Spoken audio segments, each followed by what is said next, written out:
What's up, guys? Happy Wednesday. Thank you so much for hanging out with me today on the Attachment Confessions. My name is Chelsea, and I am really grateful that you're here today for episode 12. For those of you that are brand new to the Attachment Confessions, welcome. I am super excited that you're here. From the moment I discovered attachment science, seriously, you guys, everything about every relationship I had ever been in finally made sense. And now I'm figuring out what it takes to earn my attachment security and have the best possible relationships from now on. Here on the Attachment Confessions, we'll be diving into all things attachment science while you guys tag along on my attachment healing adventure. My hope is that by bringing attachment science to those of you who have never heard of it before, and by sharing my own story, you'll also be inspired to set out on your own attachment healing journey. Alrighty, last week we had part 1 of our very first guest lived experience episode with our dismissive avoidant guest, Brent. Brent shared details about his childhood and how his dismissive avoidant insecure attachment was formed. If you missed last week's episode, definitely go back and listen to that one first, episode 11, because that is going to make this episode and the continuation of our conversation with Brent make so much more sense. Today's episode is part 2 of our convo with Brent, so let's go ahead and pick right back up where we left off. Tell us a little bit about your romantic relationships. I don't have a lot of relationships to bring to the table because I married my high school sweetheart and we started life early. We were on the fast track. We have 3 wonderful children, and I remember not being ready for anything that was happening when we were first married, but you know, there we were. I didn't know that we would be great parents at all, but we did great. Our kids, no one does, right? Our kids all made it through. Everybody's happy and healthy and thriving, and they have great careers. And I'm like, okay, we did something. Yeah. You know, one thing we always did really well was partner when it came to raising our children. You're a team. Yes, we're a team. Like, our communication's great, and, you know, passing tasks off to one another and encouraging our kids. And we were just really, really in sync, and we both dedicated ourselves to our children. And I really think that that has paid off because they're all great. Mm-hmm. They really are. There comes a time in life, though, where the focus goes back to you and that person. And I feel like that's where we struggled. You know, we not only did we have our own children, but we fostered children as well. We poured into a lot of human lives, and we tried to make a lot of lives better and dedicated ourselves to it. It's amazing. But, you know, looking back at that, I don't know how much I was pouring into my relationship.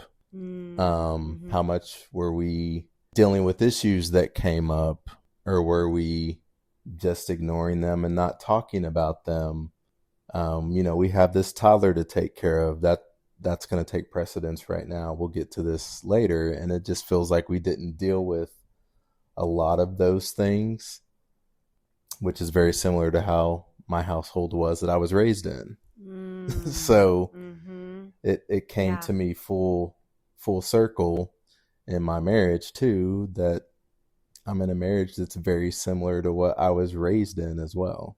Where talking about feelings is just not a thing that we do. Yeah, it's just anything that could hurt the other's feelings or put the other in a comfortable place, we just didn't address a lot of it.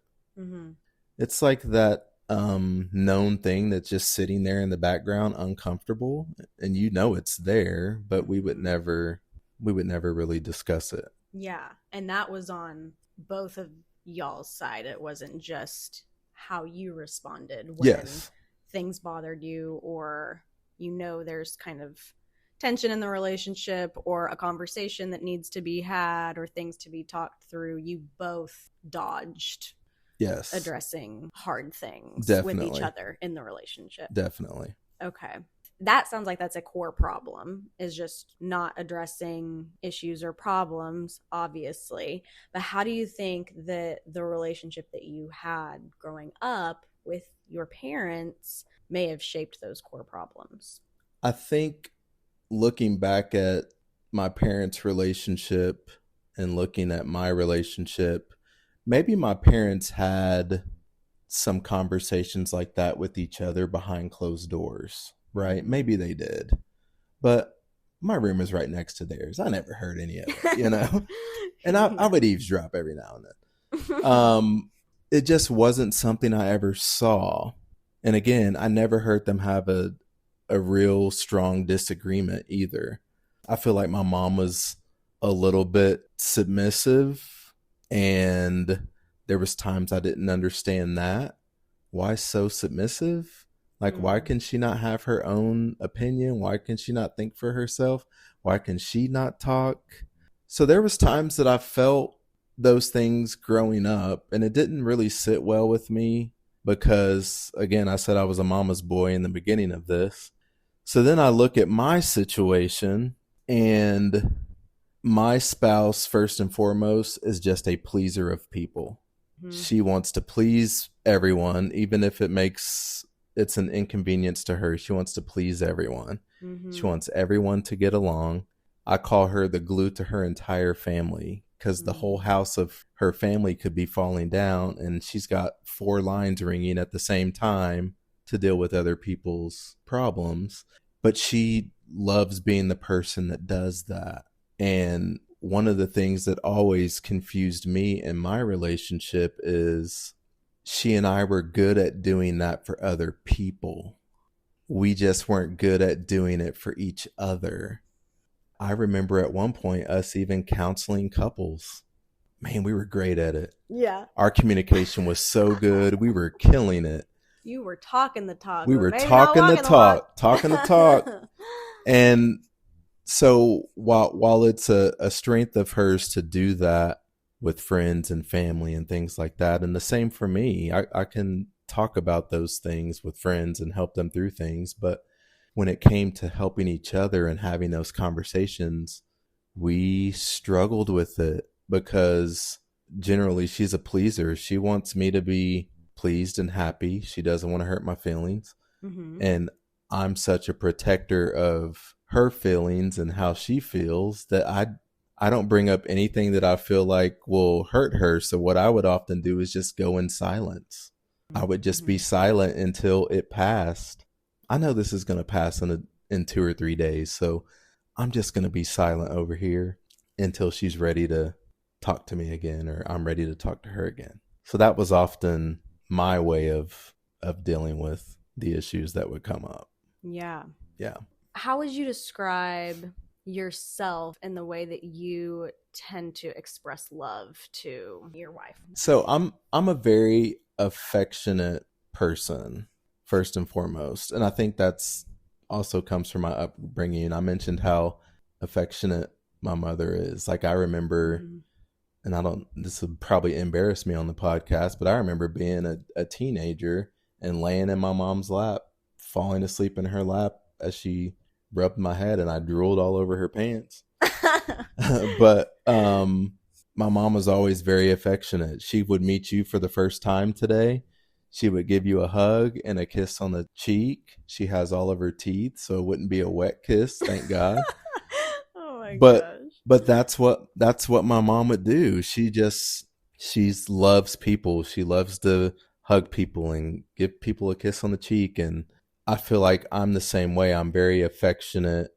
I'm not always the most patient person, but as far as showing love, it starts with affection for me and words of confirmation. Like, I'm big on building people up and encouraging. I feel like I do that with my kids. I feel like I do that with my wife, even if that's something like, hey, I like those pants you wore today. Like, those are my favorite pants that you have. And if I say that, I mean that. And I'm saying that to build her up and encourage her because she looks really great in those pants, right? And so being affectionate and giving, I guess, words of affirmation or encouragement is how I typically show love. I think because I didn't grow up with a ton of material things, material things has never been a way that I show that. Like Okay. Yeah, like gifts or yes, whatever. gifts and things like that. I feel like I've always tried to focus more on my day to day, like what kind of energy and companionship I'm showing you day to day. And I know there's probably times I fell short as a spouse when it came to gift giving and doing those things, but it's also something that was a little foreign to me because we didn't do a ton of that. Yeah. Okay.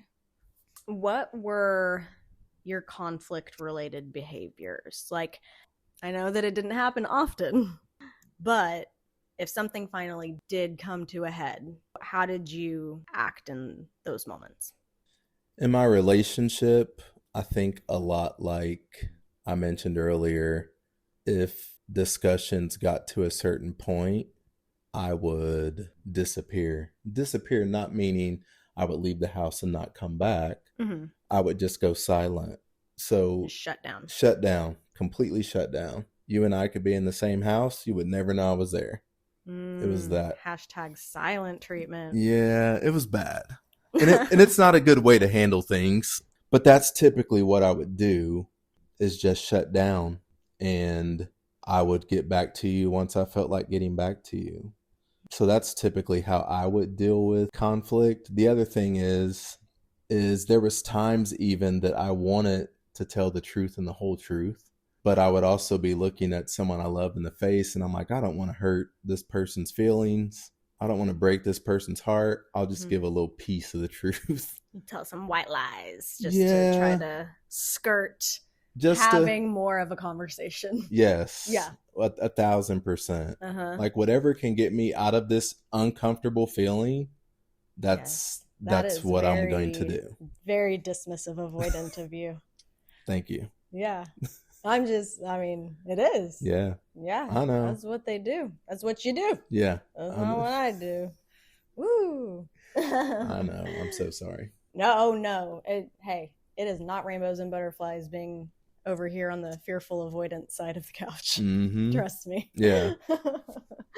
Because I can have that, have dismissive avoidant tendencies, but I can also have anxious tendencies. Yeah. And sometimes I can have, kind of on the cusp of secure, just depending on the day. But that's the beauty of a fearful avoidant. It just depends on the situation, or depends on who your partner is at the time and how they lean. If you're going to be more on the anxious side or the avoidant side, you always lean the opposite of what your partner is. So. Wow, that's so true. Now that I think about it. Fun times over here. Never know what you're going to get. Yeah. We're very complex, okay? I love all the FAs. They're great. Shout out to my fellow FAs. There's hope for all of us, guys. There is, I promise. How do you think the relationship that you had growing up with your parents may have shaped those behaviors in terms of how you handled conflict, of shutting down and just avoiding it until you think it's blown over, you're ready to just pretend like nothing happened? Well, I think because I never saw them work through those types of conflicts, and I think because I never saw them, I know we went through things as a family. I just know that we did. Now that I know more about my family, obviously as an adult, I'm like, you can't tell me they didn't have some closed doors where there was some fingers waving and some neck snapping, and like some of those conversations had to take place, right? But you said your mom was very, very submissive. Very submissive. So very submissive. Maybe they didn't. And maybe the conversation for her was just listening. Maybe. Or maybe she just avoided it altogether and just kept a smile on her face. But I never saw them work through any of those types of issues. So it makes sense that I struggle to have those types of conversations. Yeah, when it's not modeled for you. Yes, it was never modeled for me. It was never something I had ever seen my parents do. And so I don't have experience to look at and say, oh, this is how I should handle this, or this is what I should say next. Like there's no, I guess, cheat sheet or booklet for my situation. Mm-hmm. Yeah. Yeah. Well, obviously, with your relationship, also, it's the only serious relationship that you've ever had, too. So it's the only experience that you have ever had Right. in your own long term serious relationship as well. Right. So everything is just kind of like a learning as you go. Yeah, and like I said, we started this journey together at such a young age that there wasn't a lot of opportunities to make mistakes. It was just like married, kids. I mean, we were kids ourselves, Right. raising kids, and Mm-hmm. so I'm hopeful for my children that they've gotten some things from us, but at the same time, I look at my kids now and I'm like, I probably didn't give my kids the best chance to to not be in the same boat as me. Like they didn't see a lot of Conflict conflict. They resolution. didn't see a lot of the one thing that is great about my kids is I feel like we've taught them to be open with their emotions, to talk about things they feel, and they will do it. Well, My my that's good kids my then. kids will do it. But You broke that pattern then. well, I hope that we did. I hope that we did because they will talk to you about things, and I love that about them. Well, then You there you know. go. You did something right. Well, I Look at tried. you. Typically, when somebody is a full blown dismissive avoidant, or if they're a fearful avoidant that leans heavier on the dismissive side or the avoidant side, I mean, that's the attachment often that you instill in your children.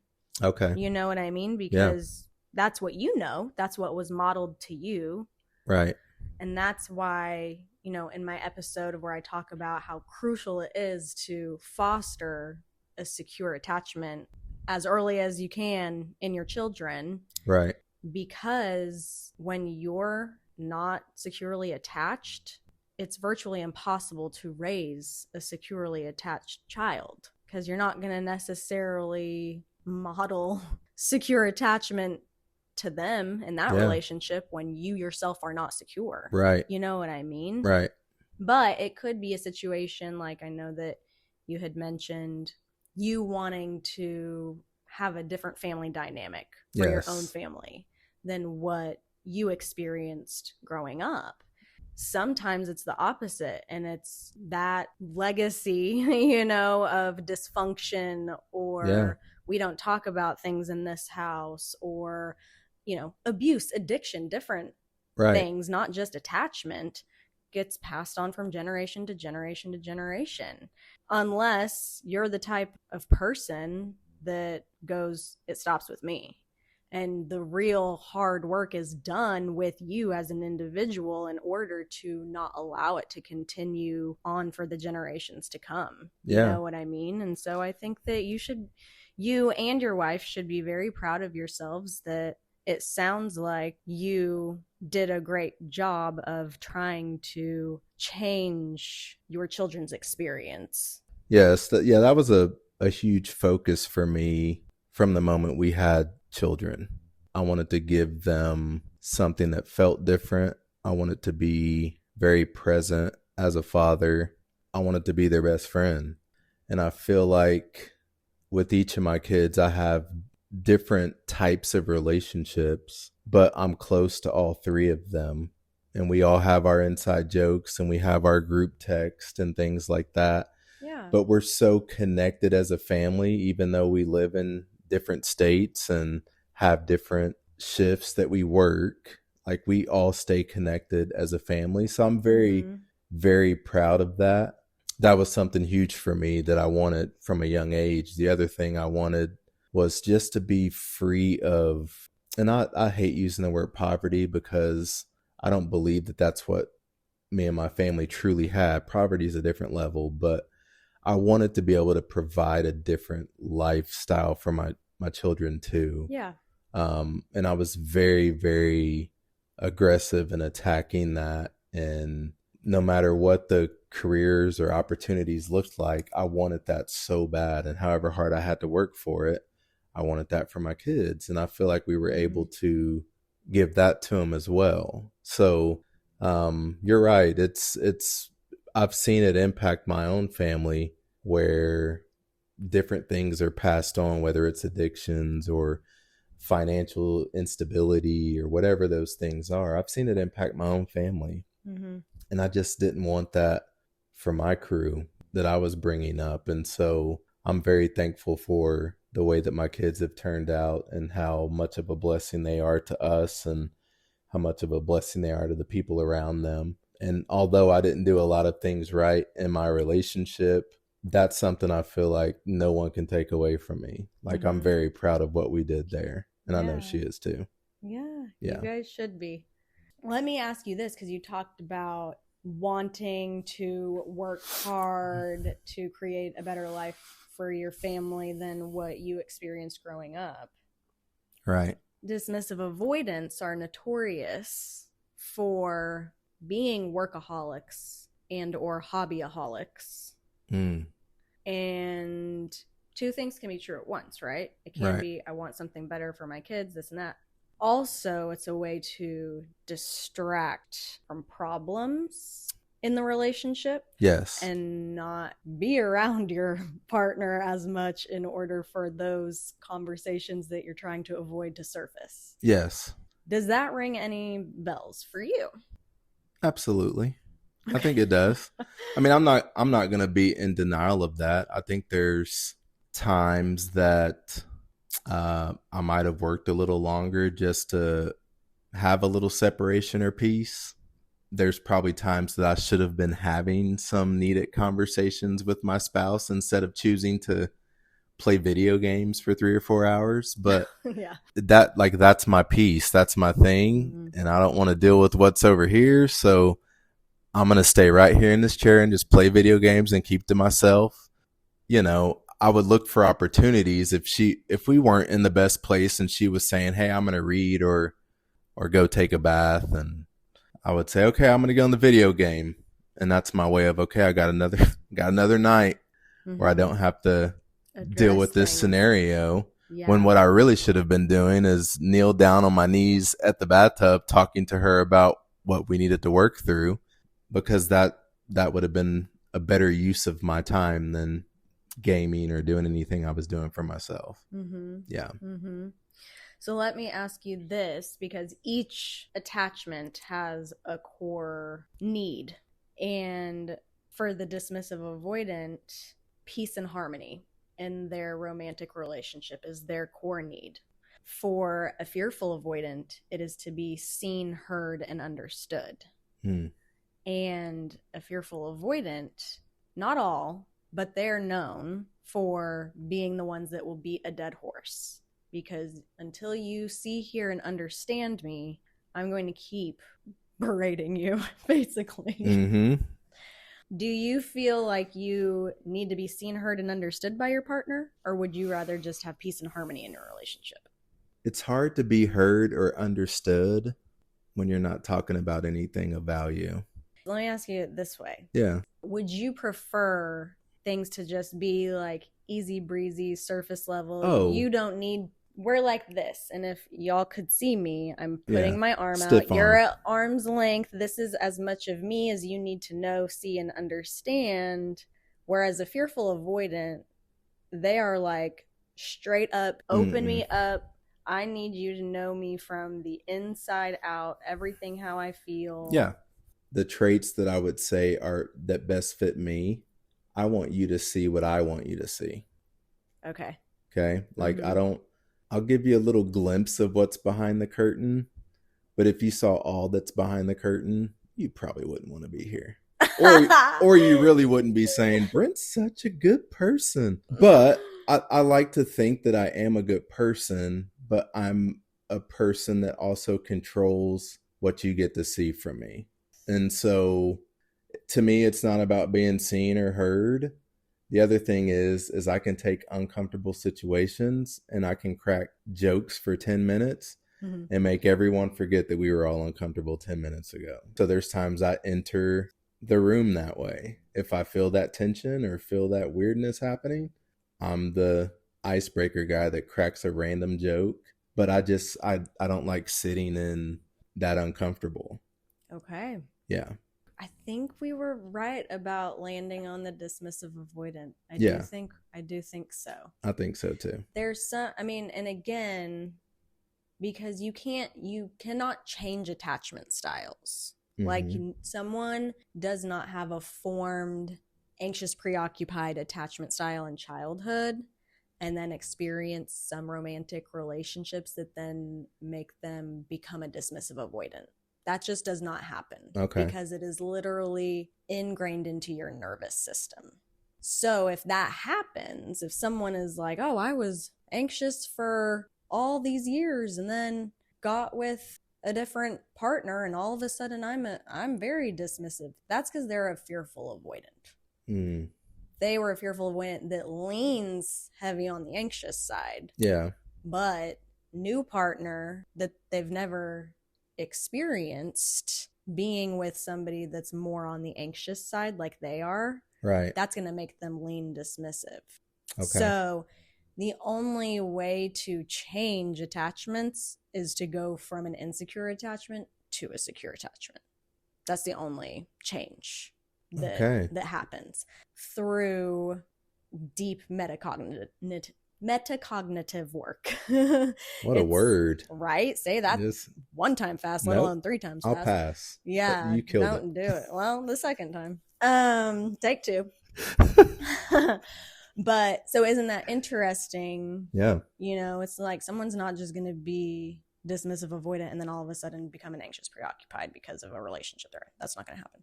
So, but there's no such thing as just being 100% secure either, unless you are a born secure.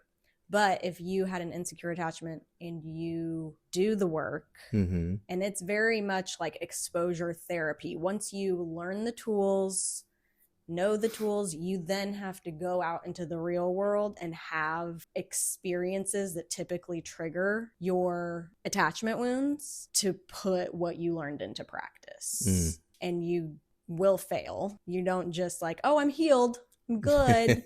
It's like, no, you're gonna go back to some tendencies sometimes, but it's about like, oh, wait, hold on. This is the old me. I don't do this anymore. And it's like catch and correct behavior. Yes. In the moment until it becomes more like muscle memory, because the nervous system actually responds like a muscle.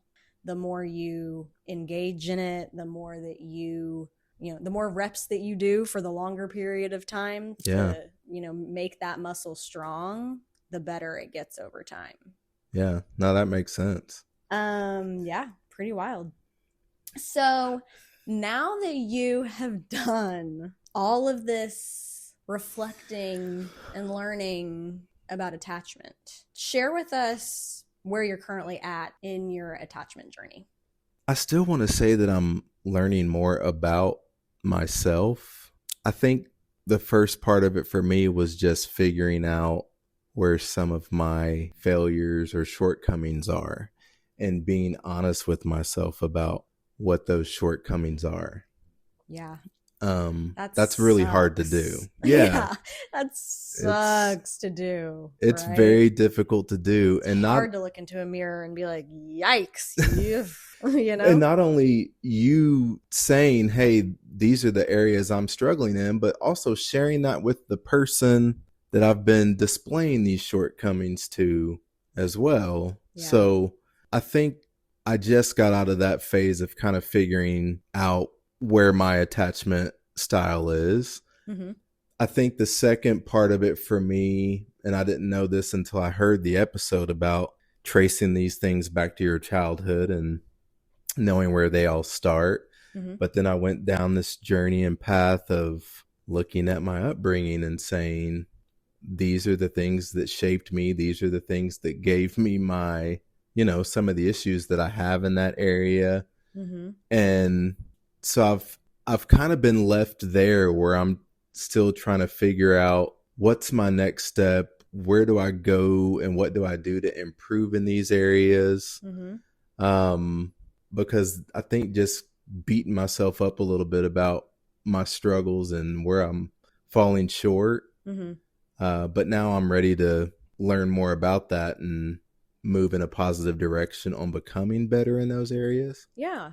Yeah. That's awesome. So, is there anything that you have implemented or done or experienced since discovering all this? Well, I know one thing that's helped me is joining a small group that I talk to. And the reason I say that is because it has forced me to step out of my comfort zone quite a bit and have difficult conversations. I know that's a lot different than having them with your significant other, but to talk about some of the things that I've talked about in this small group, and these are things that I would never just be like, hey, this is what's going on in my life. Right. I feel like it's challenging me to get better at being open and being honest and open to feedback, right? Like, it's helped me tremendously. And I've only been to a couple of the sessions, but I can already feel a difference in just being open and honest about, hey, this is me. This is what I've been through. This is where I am. Because I don't want to be the person that shows you a certain side of Brent. Like, I want to just be authentic, true to myself, Brent, you know? And that's even for my partner or whoever I'm with. So, but, you know, I think that there's probably a lot of material I can reference, obviously your podcast, and other things I could learn from. I didn't pay him to say that, you guys. I have a big stack of money sitting next to me right now. So resource-wise, I definitely need some more assistance on what are the best things to do. What resources can you tap into to improve or learn more about your next steps in your journey? Yeah. I would love to share what I've recently started, and maybe it could be helpful for you, for you guys listening. I know I mentioned on episode 9 that same day I was starting a hybrid online group coaching, a 4-week series with the Dr. Sarah Hensley, who is the one that I learned everything from and became obsessed over all of this stuff thanks to her. And I'm so excited to be going through that, because in that 4-week time span, we're supposed to learn those actual tools. That's amazing. Yeah. So that I can put them into practice. I'm jealous. If anybody ever tries to take me off the market again, we'll see. Jury's still out, especially after airing some of the stuff I've aired to the world. But yeah, so I'm really excited about that. So she does not sponsor this show. I just give her free love and free props and send people her way. So I'll link that in the show notes for you guys too, as well, to check out, because she's been a game changer for me in terms of me learning all of this stuff, along with, you know, some other resources. But that's really having the awareness, and what we know about it now is just one side of it.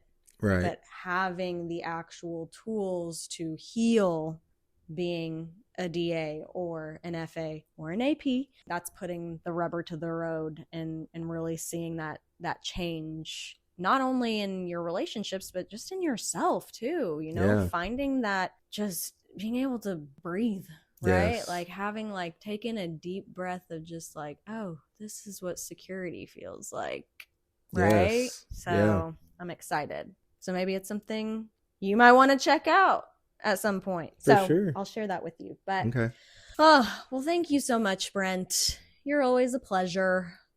Thank you. Thank you for having me, Chelsea. No, thank you.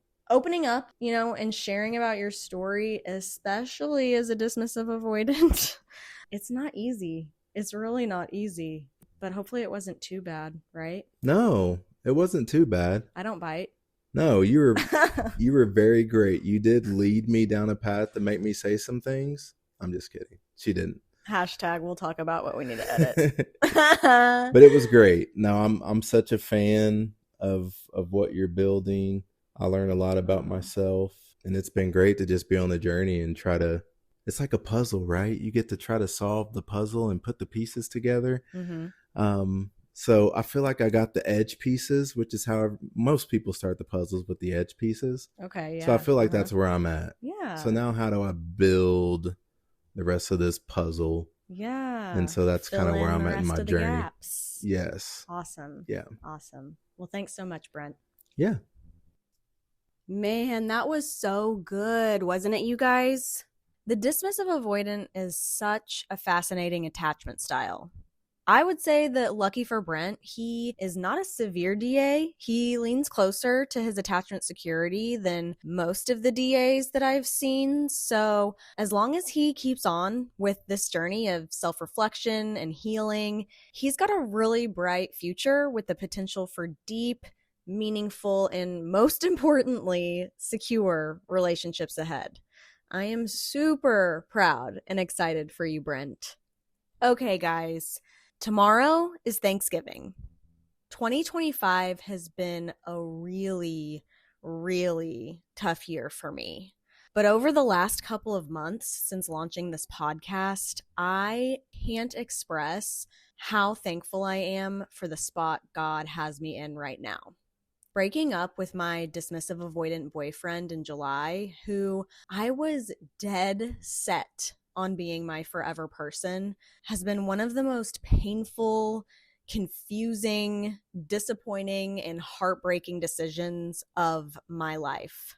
But seeing where I am now, although I am still working through the grief of that loss, I'm just so beyond grateful. I had no clue what I was doing when I was putting the attachment confessions together. It's like building the plane as I'm flying it.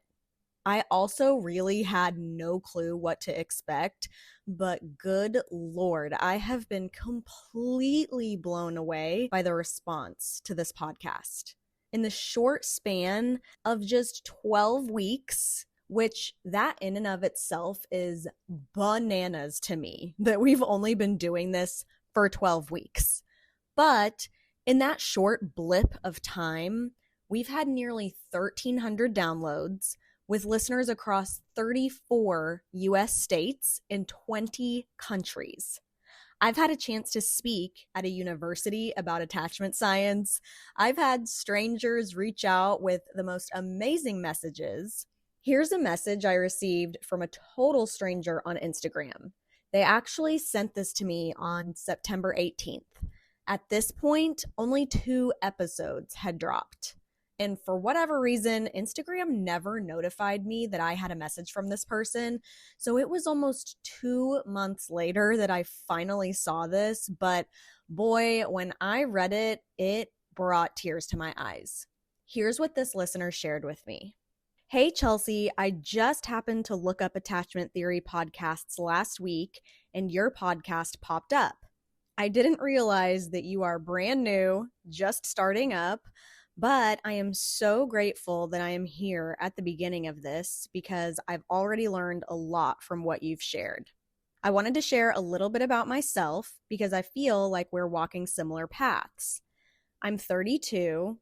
I just recently got out of a 2.5-year relationship to someone that I was planning on marrying. I thought he was the one, but God had other plans. The breakup is pretty fresh. We broke up at the end of July. But I'm just seeing how you're walking in so much confidence and wanted to thank you for sharing your story in your most recent episode. I'm not very close to my dad, but I'm also just recognizing that I have a lot of quote unquote daddy issues because of the culture I grew up with. I don't know where I am going with all of this, but just wanted to say that I am thankful for what you're sharing and giving. You guys, I was so blessed by that message. You have no idea. It's messages like these that confirm I am right where I'm supposed to be, doing exactly what I'm supposed to be doing. Even though it's been really hard sharing my story and being vulnerable with literally every single person on the planet. But thank you so much for sharing your time with me each week. I am so thankful and honored to be here with all of you. Be sure to come back next Wednesday for a brand new episode of the Attachment Confessions. In the meantime, please be sure to follow or subscribe so you never miss an episode. And if you could please take a quick minute to leave a rating and review, I would so appreciate it. Also, please share this podcast with someone that you know who could benefit from learning about attachment science. Thanks again for being here today, you guys. I hope you all have a wonderful Thanksgiving, and I will see you right here, same time, same place on the Attachment Confessions next Wednesday. Love you guys. Bye.